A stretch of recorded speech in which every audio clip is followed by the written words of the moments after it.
ரீசெண்டா இப்போ ஒரு தமிழ்நாட்டில் ஒரு இஷ்யூ போயிட்டு இருக்குங்க. அதாவது மும்மொழி கொள்கைன்னு சொல்லிட்டு போயிட்டு இருக்கு. மும்மொழி கொள்கையோ 30 கொள்கையோ எது வேணாலும் கொண்டு வாங்க.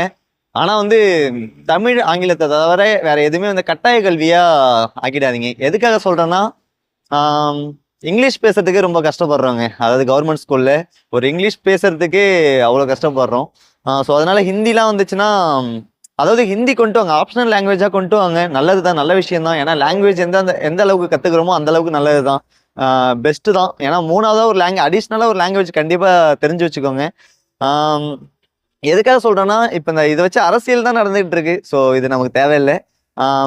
படிக்கிற பசங்க கண்டிப்பா எங்க இருந்தாலும் படிப்பாங்க அப்படின்னு தான் சொல்லுவாங்க. பட் ஆனால் இது போல ஆப்ஷனல் லாங்குவேஜா கண்டிப்பா கொண்டு வாங்க. கண்டிப்பா நல்லது தான். ஆனா வந்து கட்டாய கல்வியெல்லாம் கண்டிப்பா கொண்டு வராதிங்க. இது என்னோட ஒரு மனநிலை நான் உங்கள்கிட்ட ஷேர் பண்ணிக்கணும்னு நினைச்சேன். ஏன்னா அரசு பள்ளியிலேருந்து படிச்சு வரும்போது ரொம்ப கஷ்டமா இருக்குங்க. வெளிலலாம் வந்துட்டு இந்த சர்வே பண்றதுன்றது ரொம்ப கஷ்டம்தான். ஸோ அதுக்காக நான் இந்த ஒரு பதிவை நான் போட நினைச்சேன். ஓகே, நெக்ஸ்ட் ஒரு வீடியோவில் மீண்டும் சந்திப்போம். பாய்.